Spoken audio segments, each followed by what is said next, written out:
La première chose qui amène à la richesse, c'est le travail.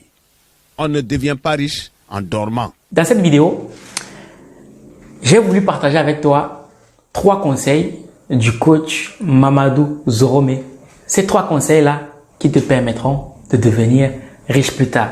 Mamadou Zorome, c'est un coach en développement personnel, motivation et conseil de finances que j'ai découvert il y a un peu plus d'1 mois. C'est un Ivoirien. Et j'ai trouvé son message très puissant et j'ai voulu le partager avec toi aujourd'hui. Mais avant de continuer ma personne, permets-moi de me présenter. Si tu ne me connais pas encore, je m'appelle Bilias Valère, je suis étudiant en 5e année de médecine à la faculté d'Aix-Marseille en Provence, mais je me définis aussi et surtout comme un étudiant chercheur d'argent parce que ma personne, aller à l'école, c'est bien, avoir de bonnes notes, c'est bien, avoir un super diplôme, c'est bien.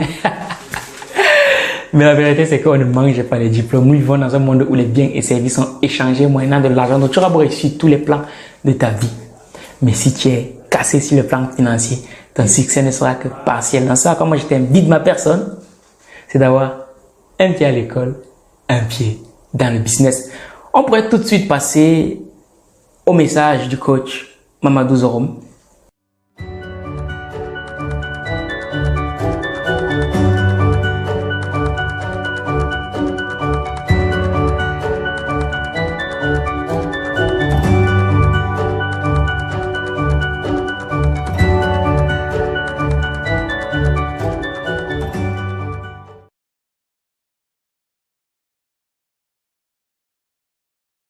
Quand on dit de s'accrocher à son rêve, ça veut dire s'attacher à ce rêve. Mais comment on s'attache? Il faut se donner les moyens de s'attacher. C'est-à-dire les moyens de faire en sorte qu'on ait une préoccupation, j'allais dire saine. Comment y arriver?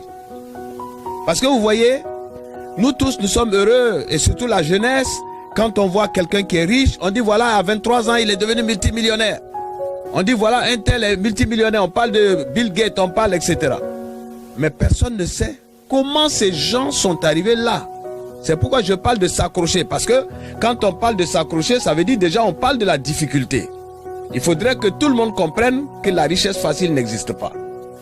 Donc la richesse est le corollaire de quelque chose. S'attacher à un rêve. Car il faut d'abord rêver. Nous, quand nous disons milliardaires, etc., il y a des gens qui nous disent que nous vendons des rêves. Mais oui, moi je veux vendre des rêves. Parce que tout est rêve avant d'être réalité. Vous ne pouvez rien trouver dans le monde qui ne soit parti d'un rêve. Il faut toujours rêver. Or, je veux que tout le monde rêve de la richesse. Mais comment y arriver? C'est là qu'on dit s'accrocher. Alors, est-ce que tout le monde peut aspirer à la richesse? Oui, je dis tout le monde peut s'accrocher et tout le monde peut parvenir à la richesse. Pourquoi je dis cela? La richesse, c'est quoi? C'est le fait d'avoir une abondance matérielle. Là encore, souvent j'évite le mot qu'il faut, mais sinon si je devais utiliser le mot qui sied, je dirais prospérité. Parce que la richesse, c'est le fait d'avoir de l'abondance de biens, mais l'abondance de biens ne veut pas dire toujours qu'on est heureux. C'est pourquoi certains disent l'argent ne fait pas le bonheur. Oui, la richesse seule ne fait pas le bonheur, mais quand la richesse s'accompagne de certains aspects qui sont comme avoir la paix, être en symbiose, en harmonie avec l'entourage, là on parle de prospérité. Donc je dis tout le monde peut être riche. Je dis même souvent que si quelqu'un naît trouver ses parents pauvres, ce n'est pas sa faute. Mais si quelqu'un meurt pauvre, c'est de sa faute. Car la richesse s'acquiert. Tous ceux qui sont arrivés à être riches l'ont cherché, se sont accrochés à un idéal. C'est la première chose d'abord pour la richesse, l'idéal. Je veux être riche. Alors quand on veut être riche, c'est un idéal. Mais pourquoi je veux être riche? C'est la deuxième partie de l'idéal. Qu'est-ce que je ferais de l'argent si je gagne de l'argent? À partir de ce moment, votre système, j'allais dire cérébral, j'allais dire vos ménages tournent pour vous amener vers cet objectif.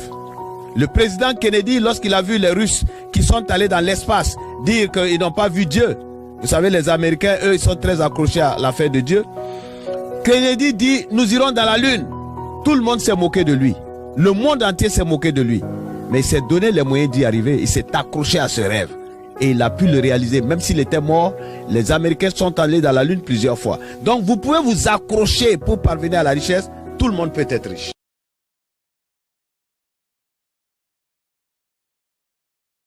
La première chose qui amène à la richesse, c'est le travail. On ne devient pas riche en dormant. Et ça, je fais un coucou, un clin d'œil à toute cette jeunesse qui croit qu'on peut devenir riche en dormant. Certains même disent que si tu travailles pour être riche, que c'est une malédiction. Je ne sais pas où ils ont trouvé ces concepts, mais je vais les ramener sur terre. On ne peut pas être riche sans travail. C'est pourquoi je dis aujourd'hui que j'ai un peu mal de l'interprétation qui est donnée à tous ces livres qui sont sortis. Voilà, on peut être riche à ne rien faire, à dormir. On rêve de tout tant de systèmes qui sortent d'internet où on vous dit que facilement vous pouvez être riche. Non, non, je ne crois pas à cela. Tout le monde dit, il y a des coachs même qui disent que aller à l'école c'est une malédiction. J'ai dit non. Parce que quand je parle d'aller à l'école, je ne dis pas d'aller parler français. Tout ce qu'on apprend, tout ce qu'on fait, part de ce qu'on appelle l'école, c'est-à-dire la formation. Et donc, celui qui veut être riche, d'abord, doit se mettre dans la tête comment y arriver. Nous disons qu'on ne peut pas être riche par le salaire. Ça, tout le monde est d'accord. Mais le salaire est une base. Parce que lorsqu'on parle d'entrepreneuriat, la jeunesse pense aujourd'hui qu'il suffit de dire je fais quelque chose, je laisse l'école, je fais quelque chose et puis je deviens riche. Non, ce n'est pas comme ça. Parce que vous allez laisser l'école. Mais il faut partir de quelque chose. J'ai dit c'est vrai, on peut partir de zéro. Mais quand on parle de 0 francs, on a quelque chose à côté qui est la formation. Je sais faire quoi? C'est quand je sais faire quelque chose que je peux aspirer à la richesse, même si je pars de zéro. J'ai expliqué ici une fois, un jeune homme qui était dans un village que je connais bien, qui n'a pas eu la chance d'aller à l'école jusqu'à une hauteur comme les autres. Mais il s'est demandé quand il voyait les autres, comment je vais faire? Ce jeune homme a regardé dans le village que tout le monde avait besoin d'herbe pour donner aux moutons. Il est allé, il a commencé à couper l'herbe, venir vendre pour que les gens donnent aux moutons. Et tout doucement, avec cet argent, il a acheté une brouette. Donc il pouvait prendre plus d'herbe. Après, qu'est-ce qu'il a fait? Il a acheté un âne. Donc il pouvait prendre encore plus d'herbe. Il venait entasser devant sa porte. Tout le village venait acheter l'herbe chez lui.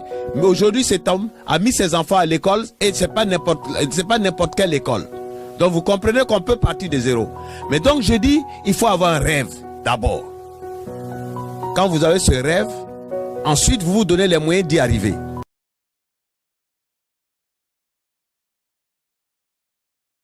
J'ai dit souvent que nous sommes en un siècle où les mots se sont déplacés. La richesse tout seul, ça n'existe pas. La richesse en dormant, ça n'existe pas. Ne rêvez pas pour rien.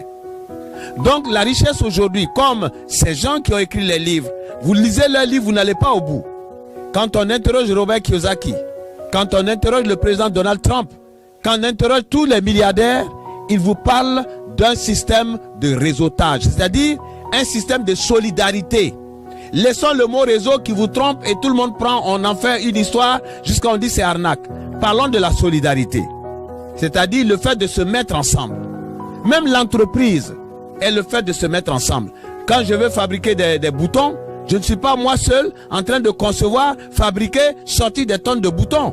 Je fais une entreprise, c'est-à-dire j'appelle des gens pour mettre avec moi, pour qu'on puisse travailler ensemble, partager ce que ça rapporte. Même l'administration, c'est la même chose. Quand on dit réseau, on donne toutes les connotations, mais c'est des choses que nous vivons. Se mettre ensemble. Dans ce 3e millénaire, vous avez lu les livres, il y a ce qu'on appelle des entreprises solitaires. Je vais faire mon maquis, je vais faire mon poulailler, je vais faire mon blog sur internet, je vais vendre ceci, je vais vendre cela. Tout ça, ce sont des activités solitaires. On ne peut pas être riche avec ça. La richesse se gagne, j'allais dire, en collectivité, en symbiose, en se mettant ensemble, en produisant du travail à une échelle plus étendue. J'ai dit souvent, je vends des bonbons, je suis tout seul. J'ai l'intelligence d'aller dans mon village, prendre des gens, 20 personnes, je viens, on vend les mêmes bonbons, je les envoie à divers points de la ville. Le soir, on vient me faire les comptes. Ce n'est pas la même chose que si je suis seul. Alors c'est cela qui peut amener quelqu'un à la richesse, pas autre chose.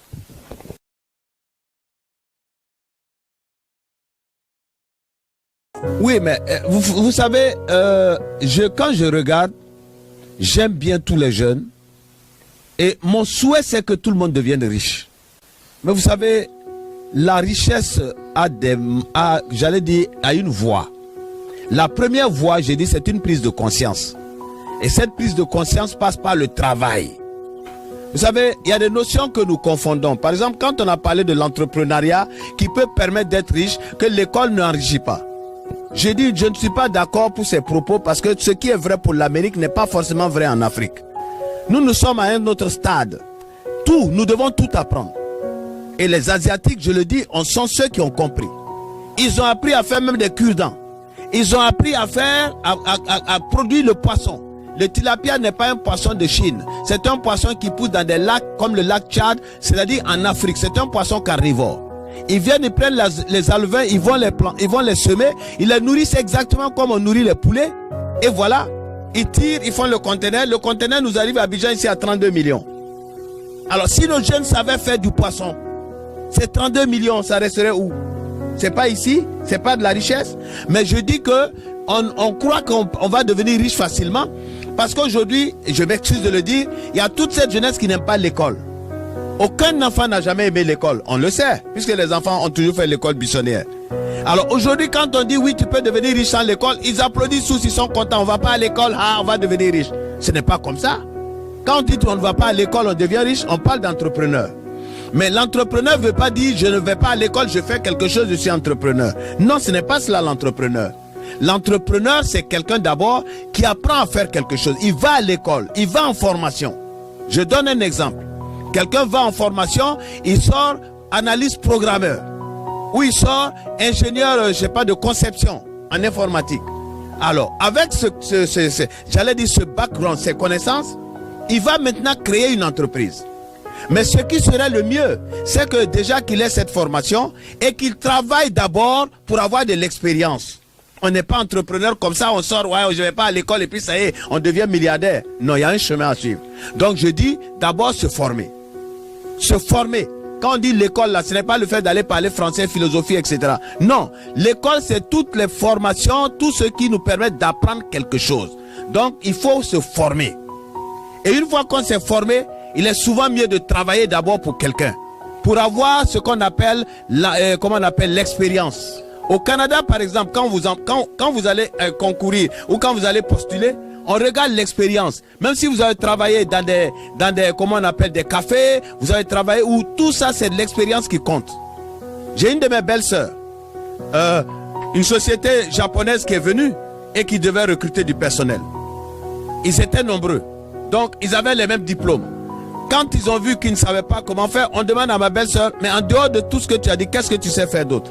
Elle dit tous les soirs quand je descends, je travaille dans une compagnie d'assurance comme commercial, mais quand je descends, je fais du bissap. On dit c'est quoi? Elle a expliqué. Je fais du nyamakudi, je fais ceci et je mets en sachet et pendant que je vais au travail, on vend. On dit c'est toi que nous voulons. Parce que l'expérience.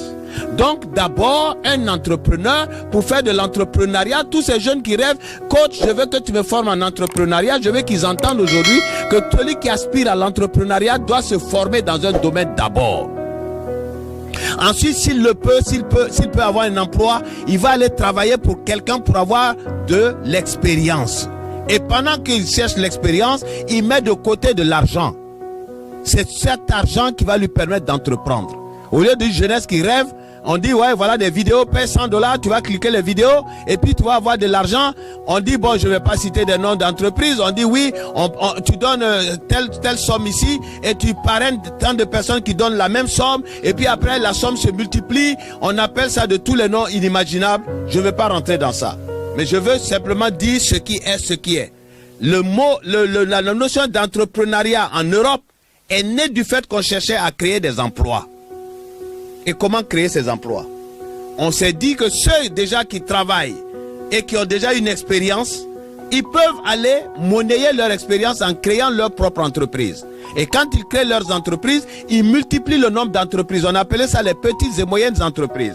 Ils multiplient les entreprises, donc ils multiplient les possibilités d'emploi. C'était cela la base, au début. Et ensuite, aujourd'hui, on entend, les jeunes croient, il suffit de ne pas aller à l'école et de dire, je fais quelque chose, je suis dans l'entrepreneuriat. Détrompez-vous.